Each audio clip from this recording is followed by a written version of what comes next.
We will continue with an essential worker next. We will hear from Amma Asante, a multi-award-winning British writer and director whose successful career is very long and, of course, ongoing. But I will mention 2 points of special interest to me. In 2016, her feature, A United Kingdom, became the first film by a Black director to open the BFI London Film Festival. And the following year, she was named an NBE by Queen Elizabeth for services to film as a writer and director. She sits down now for an opening conversation with my colleague, Melissa Silverstein. Please welcome Amma Asante.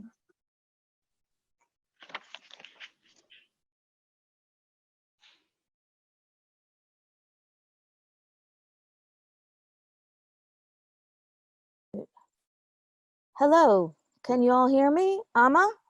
Hi, how are you, Melissa? Hello. I can see you. How are you? I'm good. That was so inspiring. I'm kind of like a little verklempt, as they say, to follow her. Okay, so I want to start with part of the conversation that you and I had earlier this week. And there was one point, there were many points that have stuck in me, but one particular point where you said you wake up every morning full of ideas like a painter and a musician. And that really resonated with me. And I want to talk to you a little bit about that and your gift of storytelling and these ideas that are flowing within you all the time. What is it about storytelling that makes you so passionate? Yeah, well, I think and you've been so kind, Melissa, thank you for allowing me to preface it, because I was talking about that in the context of saying we live in a world where as women, and particularly as Black women, we have to spend a lot of time talking about those 2 things in relation to our industry. And what a world it would be if we could wake up every morning and think about our work and actually have to talk about, be allowed to only ever talk about the craft of our work, and be able to do what we're really good at, instead of being placed in a position where that the industry and the world has created, where we have to be activists as well. It may not be our forte, it may not be what we're most brilliant at, but in order to work, we have to, in some ways, push for the right to work. And so what is it about storytelling? It's so much of what many of the speakers who have spoken ahead of me, who've been the introducing speakers, have said today, which is that it's a way of being able to communicate with the world. It's a way of being able to communicate with each other, and I think open windows into worlds that we perhaps haven't thought about, or into worlds that we might like to think about, but we simply, there is no other way to walk a human being in the shoes of another person than to place them as an audience member in a film, watching a film, and have them walk in the lead character's shoes for 2 hours.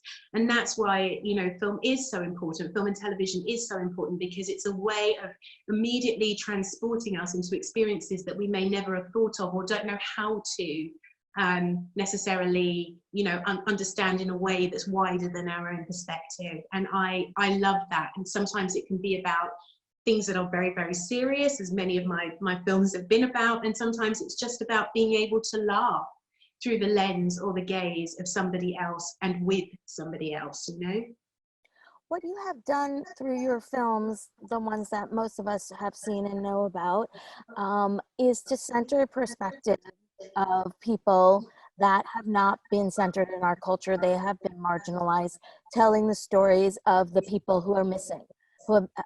And for me, to have that gift, and I think that's the way I want to frame it, in terms of the gift to see things that we aren't taught in education, and allowing us, and you can process it so differently with it through the visual medium.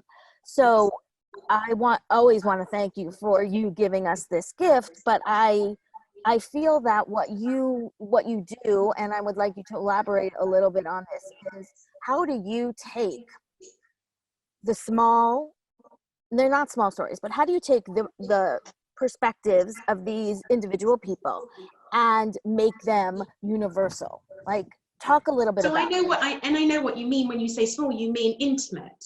It's right. like the intimate stories of their lives and the details of our lives.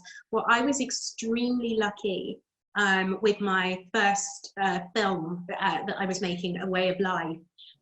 In that I want to preface again what I'm about to say, in that I've worked with people who, to me, are beacons of the industry. They are people who did not have to offer me opportunities of pathways to tell my stories, and yet they chose to, even though their stories themselves were seemingly very different to mine. Their experiences of this life and this world were very different to mine. And one of those people was a man called Peter Edwards, and he was the producer of my first film. And of course, you know, on the surface, he's white, he's male, he's the opposite of me in so many ways.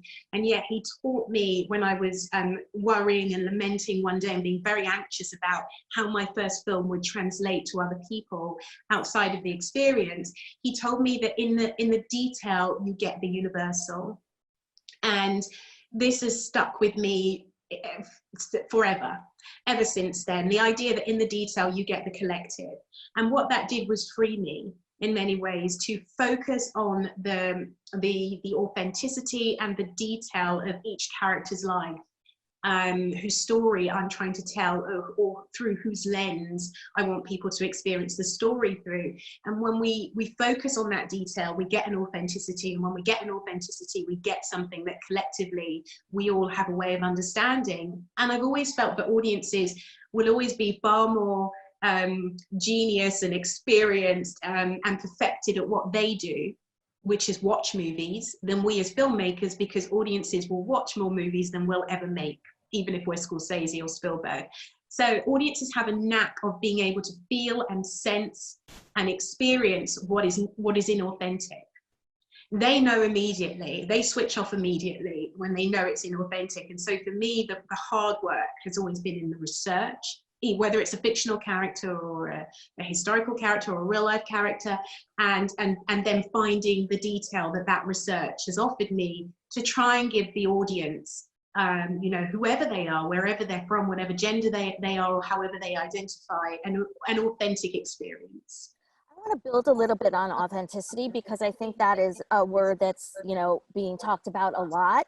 And what the industry had done for a long time is, you know, not necessarily be authentic.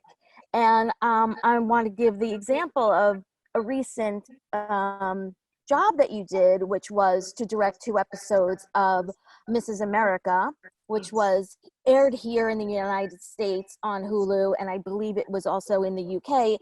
And it told the story of the US second wave women's movement through the perspective of a woman who was very anti the women's movement, Phyllis Schlafly, played by Kate Blanchett.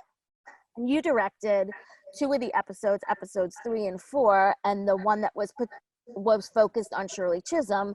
And you said, I want to direct this. Like, it didn't occur that maybe that should be the one they suggested in some way, but you had to kind of be like, this is well, in fairness, I mean, so at the point where I sat down with the producers, they were talking about all the episodes I hadn't yet read. I was lucky enough to read episodes 1 and 2, and they were asking me to come on board, but they were also sort of pitching me and explaining to me what the rest of this series was going to be about, because if you watch it, it's very different to what you might expect when you first sort of hear the concept. So what I loved about it was that it was sort of going to focus around a different woman for each episode, even though it was a sort of continuing story within the context of that limited series. And so they were sort of throwing out all the other sort of women of the movement whose stories would be told. And when I heard Shirley Chisholm, I sort of said, you've got to give me that one.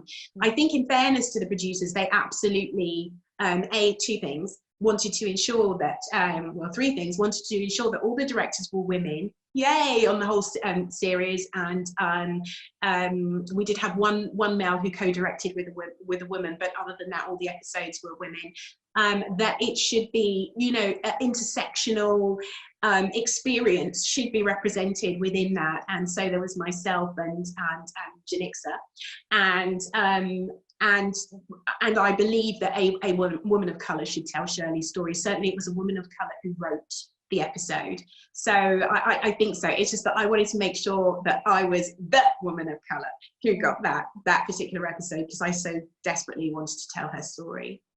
And she should, you know, be on like the, you know, $5 bill here in the United States and whatever. She's the first woman to run for president in the 1972, and I don't know if everybody knows that. And you know, here we finally have a woman of color as a vice presidential candidate, and I felt like there was a lot of, you know, Shirley in Kamala Harris and the connections between the generations. And I think you brought that out in that episode to give Shirley her place, where a lot of times people think that feminism is was just, you know, all white women and things like that. And yes, the erasure is real. It's real. Yeah. Right. And so recentering Shirley's power in this movement is vital. It's really important, and you know, it allows me to feel like I'm playing my small part in contributing to culture, our culture, when I'm telling these stories. You know, this whole conference is about how far we still have to come. We have a long way to come, but certainly when I started out in this industry, you know, we were not telling Shirley's story. Shirley's story would not have been included in a show like this when I first started out. So it's, you know, the movement within film and within television is slowly but surely making a difference. We just need more. We you know, there's still much work to be done and much work to be responded to by the industry, I think. But I'm proud to have told her story. It was really important. You could absolutely draw a straight line between Shirley Chisholm and Kamala Harris, and I'm super, super proud of that. Yeah. So, but what's so interesting is that your next story, one of the next stories, whenever it happens and people start filming again, is actually two white men in, you know, called $1 Billion Spy, and that's been announced, and it's going to star two white men. So I want to also talk about how women need to get permission to tell stories outside of, you know, just exactly who women are, and why that was so important. Why is it so important for you to break out and tell different kind of stories? Yeah, well, I mean, before I even knew I wanted to be a director or a storyteller, I obviously loved film and I loved television. I love visual storytelling, and you know, when I was able eventually to come across the work of someone like Julie Dash. I'm so sorry that you can hear my dishwasher going off. The joys of, you know, doing Zoom from home. When I was able to come across her work, you know, she was a bit, you know, a big, massive inspiration to me as a writer as I was at that time. But as in terms of filmmakers, you know, most of the people I was exposed to as a director were men. And I looked at the work of Spielberg and Scorsese, as I've mentioned before, and particularly with someone like Spielberg, and I use him often as an example, the variety involved in his work, the variety of stories that he's been allowed to tell. You can go from something like The Color Purple right through to, you know, to more of the work that one might think is more obvious for a storyteller like him. And I thought, wow, well, once I became a director, I thought, you know, when people ask me, what's your ideal career? It's a career in which I'm allowed to express a variety in that way. And, you know, for me personally, I feel I owe a lot to a film like The Color Purple, because it was a movie that gave audiences, or proved to the industry that audiences could step into the experience of a Black woman for 2 hours and could be, you know, enraptured and held by that experience. And I say, you know, because of that and other films that came, you know, before and after, I could make a movie like Belle. And so for me, when I came across the story of $1 Billion Spy and I absolutely connected to the story, I thought making a movie like this will say much about me as a filmmaker and the body of work that I'd like to leave behind, but also a lot about our collective experience as human beings. And I am only humanized when, as a woman and as a Black person, I'm allowed to tell, you know, these stories and express and sort of platform the ways in which I connect as a human being to other human beings' stories. It's sort of dehumanizing in a way to restrict my my access to the kind of stories I can tell when we don't do that to white men at all. That's right. And so that's why. We actually are out of time. That went by really fast. But thank you so much for sharing your story, and we look forward to seeing all your work in the future. Thank you very much. Good luck, Carla, 2020. Back to you in the studio. And thank you so much, Amma and Melissa. That was inspiring and joyful, which is extra awesome as well.